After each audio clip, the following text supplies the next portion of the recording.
Adventures of Nivara. Part I, The Enchanted Oranges of Weightlessness. The blue dragoness Nivara walked along a narrow path that wound between the hills like a silver serpent. Night dew shimmered softly on the grass, reacting to her presence. Heightened magical vibrations always followed her. Her tail swayed gently with each step, and the golden fireflies, her eternal companions, floated around her, illuminating the way with a tender halo of light.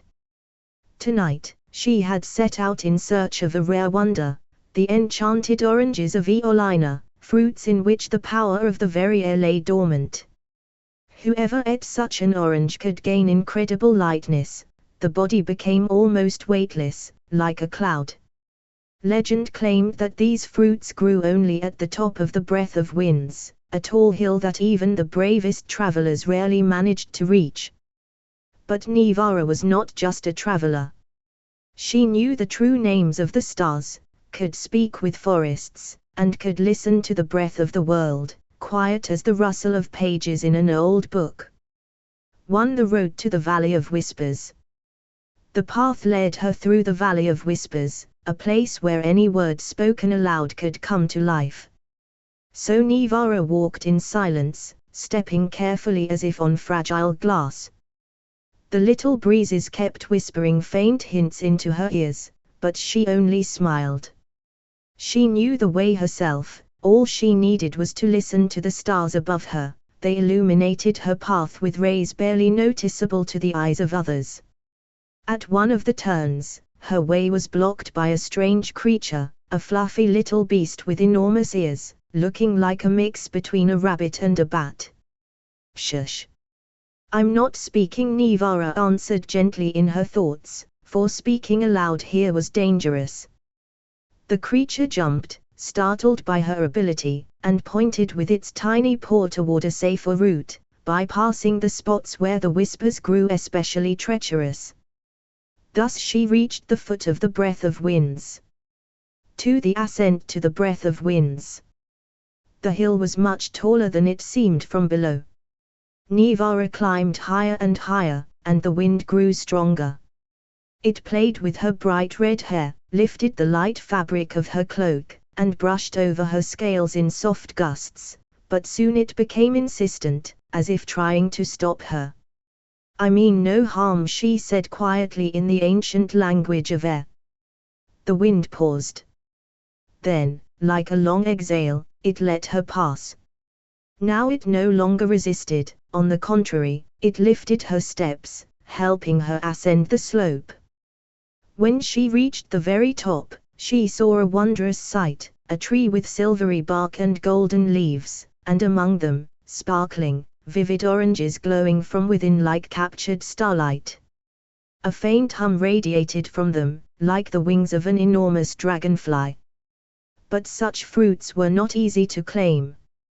The guardian of the fruits.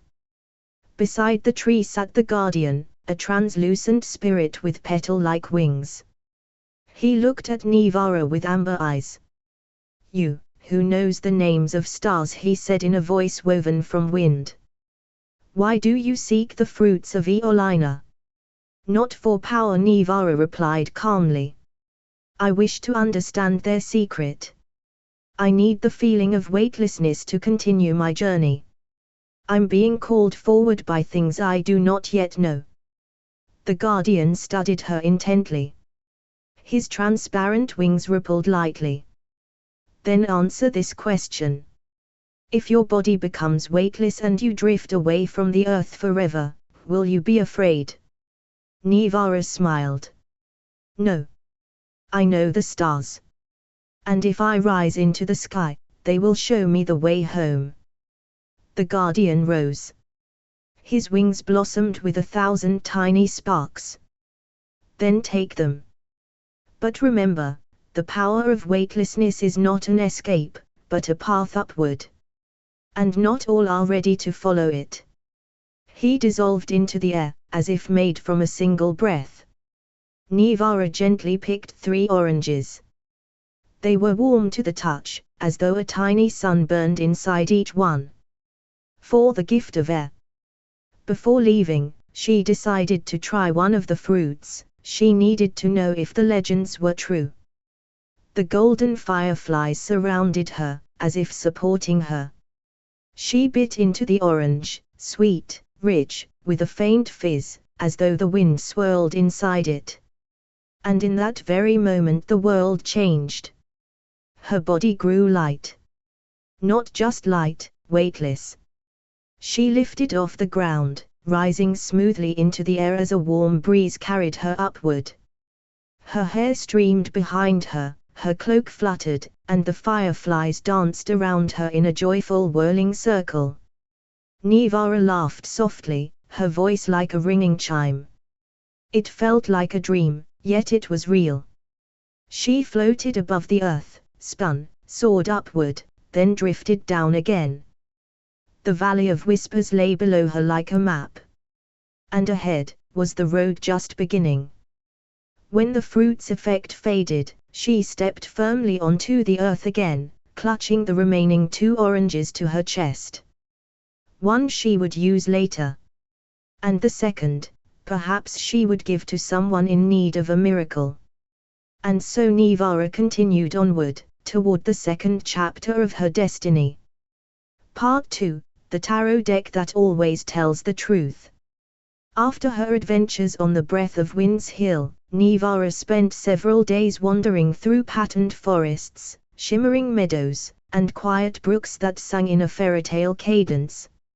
She kept the 2 remaining enchanted oranges in a small suede pouch on her belt. Whenever her fingers brushed them, she felt a gentle pulse of air magic, as though a tiny sun heart was beating inside each fruit.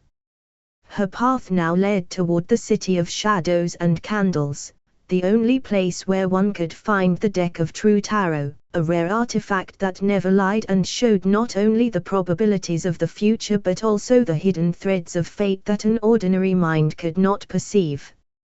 Nivara was drawn there for a reason. The wind whispered that this deck would lead her to a great sea journey, to a place where her life would change forever. The City of Shadows and Candles. By the time Nivara reached the city, the sun was already setting.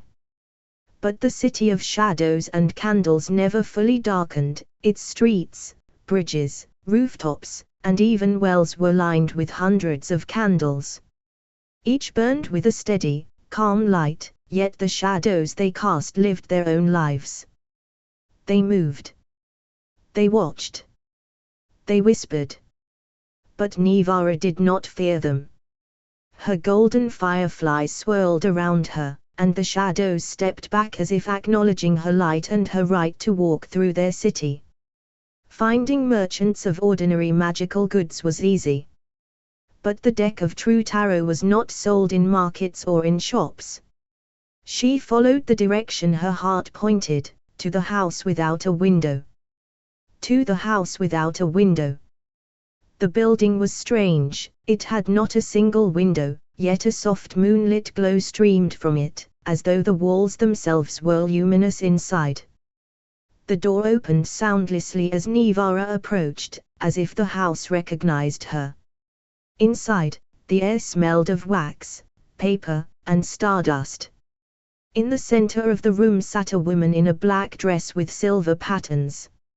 Her hair was white as the first snow, and her eyes dark as a starless night. She looked ancient and young at the same time. "You've come for the deck of true tarot," she said without asking. "Yes," Nivara replied, feeling her golden fireflies circle quietly, as if tense.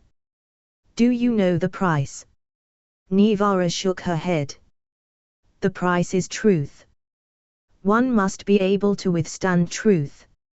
It is not always desired, not always pleasant, and not always aligned with one's hopes.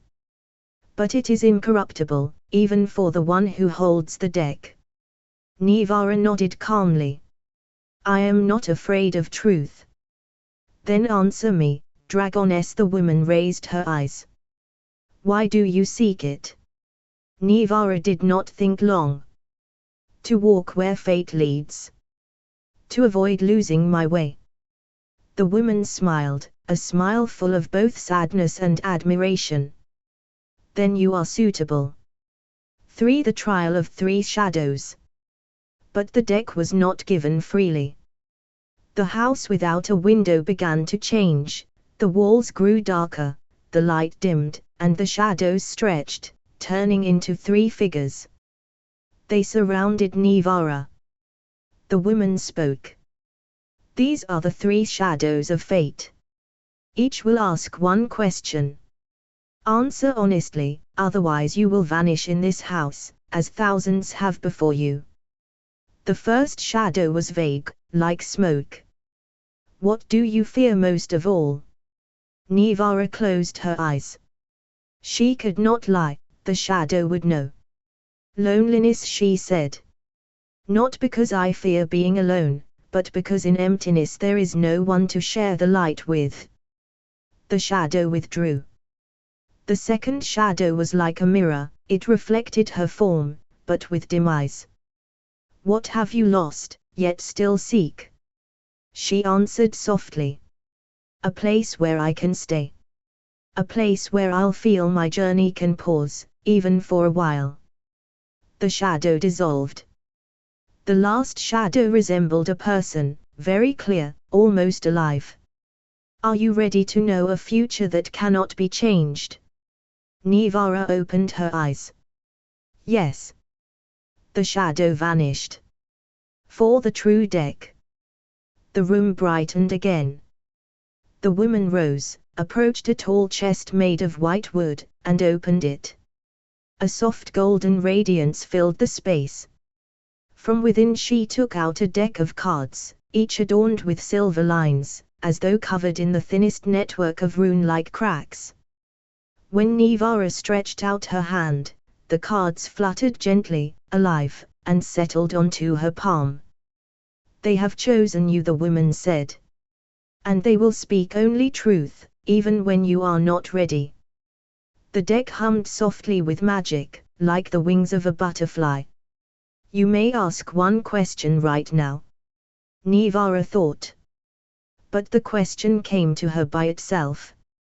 Where should I go next? One card slid out on its own and turned face up. It depicted waves, a ship, and a star pointing the way. Its name, Pilgrimage of the Seas. Nivara smiled. It seems I must find a ship. The woman nodded silently. Your journey has only begun. 5. Leaving the city of shadows and candles. As Nivara stepped out of the house without a window, the shadows parted gently, and hundreds of candles flared brighter at once, as though the city itself blessed her onward path. She walked down the streets with the deck by her side. The cards felt warm, as if breathing. The fireflies drifted around her in a slow dance, as though understanding that her destiny had just taken a new step. Now she knew her direction. Now she had a guide. Now she had the path to the third part of her story, to what awaited her in the sea's vastness and at the magical castle. And Nivara walked toward the coast, where the road upon the waves began. Part 3, the sea, the ship, and the castle above the waves. Morning on the coast greeted Nivara with the scent of salt, the cries of seagulls, and the endless expanse of the sea where sky and water blended into one silver-blue horizon.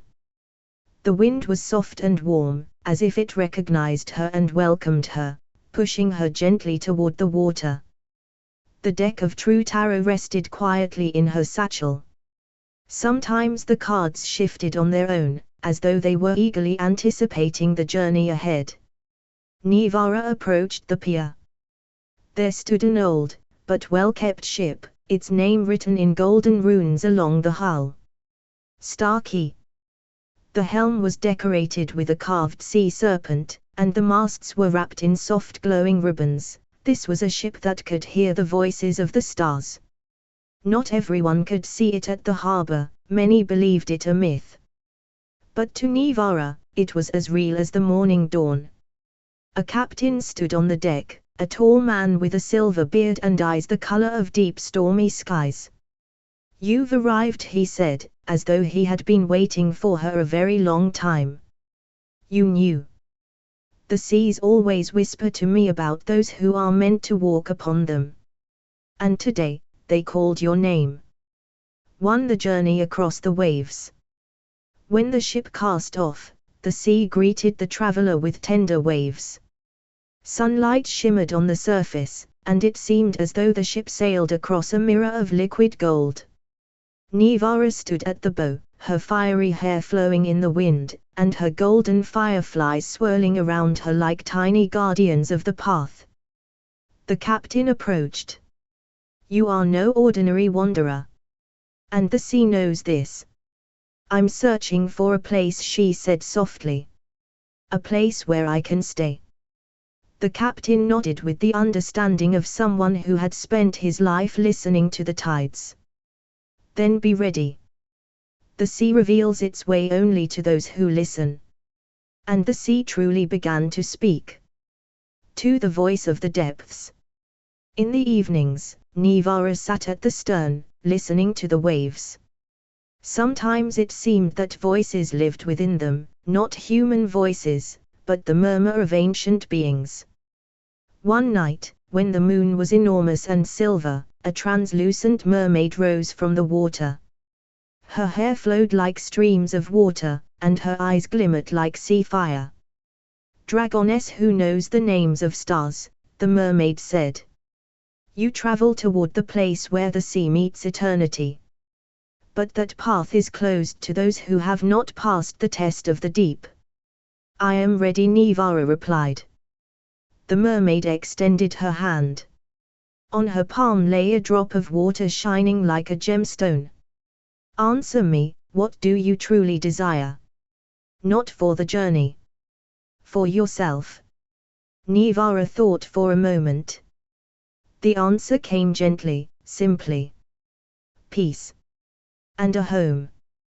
The water drop glowed softly, and the mermaid smiled. Then the way is open. She slipped back beneath the waves and vanished. 3. The storm that tests hearts. On the third week of the voyage, heavy clouds gathered. The wind turned fierce, and the waves rose high as mountains. A storm rushed toward them like a furious beast, eager to test the strength of the ship. The captain shouted. Hold on. It's the passage storm. It tests all who sail toward the castle above the waves. The ship groaned. The masts strained. Water crashed onto the deck. But Nivara was not afraid. She stepped onto the bow, stretched out her arms, and let the storm wind strike her.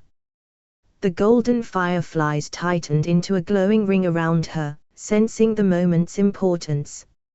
She took out one of her enchanted oranges. If I was once given the gift of weightlessness, let it aid the ship now. She took a bite, and the winds swirled around the vessel. The air itself recognized the magic and stopped its assault, instead lifting the star key gently.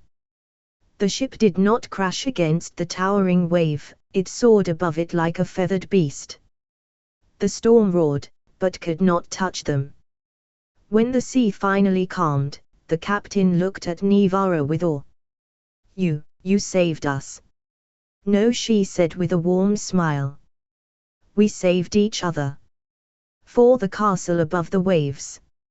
At dawn, when mist still lay upon the water, the sea suddenly grew smooth as glass. Ahead rose something vast, wondrous, and unearthly. The castle above the waves. It stood on a colossal sea rock covered in shimmering moss. Its walls were silver, as if forged from moonlight itself.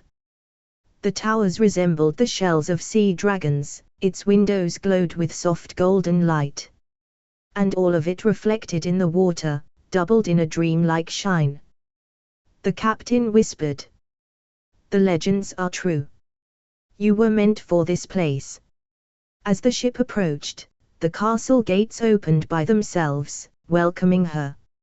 5. The place where paths end, and begin anew. Nivara stepped onto the stone bridge. The golden fireflies followed her inside. The castle felt alive, its walls hummed with ancient magic, its railings were warm to the touch, and the air carried the scent of ocean salt and old secrets. In the great hall, she found a throne, not a seat of power, but a soft armchair by a window overlooking the endless sea. On a small table lay a note written in silver ink. Home begins where someone is waiting for you. Here, the sea has been waiting for you. Nivara smiled. She felt quiet.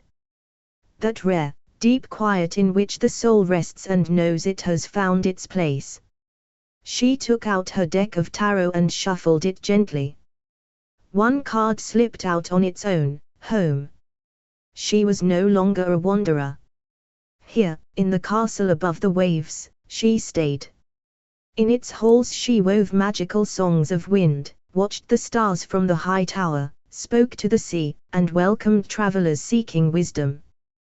This was the place her whole life had been leading her to. This was her home. And the golden fireflies glowed softly around her, as if whispering, "We knew. We led you."